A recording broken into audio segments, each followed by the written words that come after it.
Magandang gabi po mga ka-hunter. Ito naman po tayo ngayon sa ating video. Meron po tayong pagbabalikan na pag-uusapan. Ito nga pong tungkol sa 20 pesos na coins na NGC series po. Ito po ay tinalakayan na natin nung nakaraang ating video, pero ngayon po ay ating babalikan dahil tayo ay mayroong pag-uusapan. Bago nga po ang lahat ay nais ko munang batiin ang ating mga viewers at subscriber po na patuloy pong sumusubaybay sa ating video. At ganoon na rin po sa ating mga coin collector at mga vlogger na ating mga kaibigan. Shoutout na rin po sa aking pamangkin na si Mac2, Mac na maraming salamat sa iyo sa patuloy mong pagsuporta sa aking channel, at si Jampol, si Amazing Story. Yan po. Maraming salamat sa inyo. Ito nga po pala ay ang ating pag-uusapan ngayon ay tungkol sa 20 pesos na pinagkakaguluhan po ngayon sa ngayon ng mga ating mga kolektor. Ang hinahanap po dito sa ating, bago po mga nating ano yun, ay alamin muna natin kung ilang bang percentage na tong 2019 na 20 pesos. 2019 po na lower mid-mark po, 2019. Ito pong 2019 ay may tatlong variant po ito. Dito po makikita natin yan. Ito po ang tinatawag na edge. Ayan po. Ito po yung front, ito po yung obverse, at ito po yung reverse. Ito po mga ka-hunter. May dalawang variant po siya. At ito po yung isang 2019. Ito rin po ang isang variant. Pares lang po silang 2019. Pero ito po ang variant niya ay makikita rito sa edge nga po na ito. Ayan. Nakita nyo mga ka-hunter. Ayan. Ayan po. Isang edge 2 at isang edge 1. Ayan po. Alin po ba ang mayroong mababang maintenance na ngayon? Dito sa Numista po. Atin pong alamin. Itong edge 2 po ay 3% na lang po. May 3% na lang po siya dito sa Numista na naka-record po.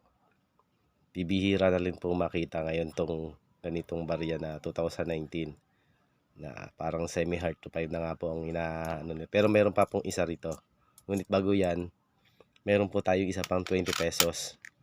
Etong 20 pesos po ay isang year 2020. 2020 po, alam nyo ba mga ka-hunter, ay mayroong 4 na variant. Ito po. May age 1, age 2, age 3, at age 4. Alin nga po ba ang pinakamababang maintained na percents po dito sa Numista? Pares lang po sila ng age 2, 2019. Ang age 4 po ng 2020 ay may 3% na lang din po. At ang age 2 naman na low mid-mark ay may 0.12% po. Medyo marami-rami pa po. At ang 2020 na age 2 na high mid-mark po, ito po yung high mid-mark. Nakita niyo po, high mid-mark ay may 0.9% po. Age 4 po ang pinakamababa. Wala po tayo ng age 4 po, ano. Wala po tayong age 4. Ngayon po, ang pag-uusapan po natin dito ay yung talagang rare na hinahanap po sa 20 pesos na coins. Ay yung ang hinahanap po talaga nila, yung rare na hinahanap ay nasa year 2019 na upper mid-mark po. Ayun po, upper mid-mark. Katulad po na ito po ay isang low mid-mark 2019. Ito po yung high mid-mark. Kaya lang po nasa 2020. Ito po, ayan. Dapat po nandiyan yung mid-mark po natin. Ayan po. Sa 2019. Pero ito po ay may mga value rin sa Numista. Pero hindi naman po talagang ganong kalaki yan. Hindi katulad po ng sinasabi nila na marami pong ano, lalo na po yung lagpaskwelyo. Ay hindi po ganoon kalaki at hindi po error yun. Dahil yun po ay isang common. O nga po, error po pala. Kaya lang po, isang common na error. Marami po nakikita sa sirkulasyon kaya hindi po yun kinokolek. Yung nagsasabi na bumibili siya ng ganong kalaking halaga ay nasa sa kanya na po yun. Ay ayun po ang trip niya, mga ka-hunter. Pero mga aking mga nakikilala at naririnig ng mga talagang legit na mga collector at mga matatagal na collector, talaga po siyang isa pong common lang po. Ngayon po ay tayo sumusunod lang po sa mga collector natin na matatagal na at mga legit po na ating mga ginagalang na mga collector na po, sa mga coins collector po. Ang hinahanap po rito talaga sa 2019 ay yung upper mid-mart na may halaga na rin po siguro. Eto po, nagkakalaga na rin po ito siguro na sa ngayon ay naking naririnig na sa 50 pesos, 50 pesos po. Mga ka-hunter, 50 pesos. Basta maganda po ang kondisyon at maganda yung ating barya. Ito pwede naman po natin itong itabi muna at itago. Itong ating mga nakokolekto ng barya na nahahanap po natin.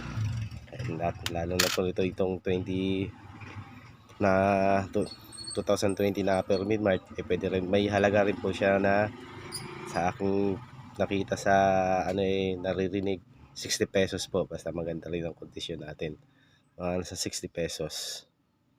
Ganun po ang halaga nitong baryang ito. Kaya mga ka-hunter, kung mayroon kayong makita naman mga ganitong klaseng barya at magagandang klase, pwede nyo pong itago muna at itabi. At pagka meron po kayong nakita na sa online na bumibili ng ganong barya at ganitong barya, ay pwede nyo pong isend sa kanya at bahala na po kayo kung magkano nyo bebenta sa kanya. Basta mga ka-hunter, lagi nyo tatandaan, yung lagpas kwelyo mga ka-hunter ay hindi po binibili ng ating mga collector yan, dahil isa po yung common. Ngayon po, kung kayo po ay makakita ng lagpas kwelyo at nakita nyo to sa online na may bumibiling ganyan, isend nyo sa kanya. Kung talaga legit siyang bibili, ibibili sa inyo yun, mga ka-hunter. Yan na lang po. At hanggang dito na lang po ang ating video. Sa susunod na lang po nating pag-video ay ating pag-uusapan yung ibang mga coins na mga binibili ng ating mga collector.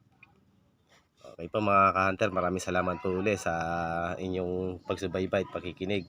Maraming salamat po at God bless.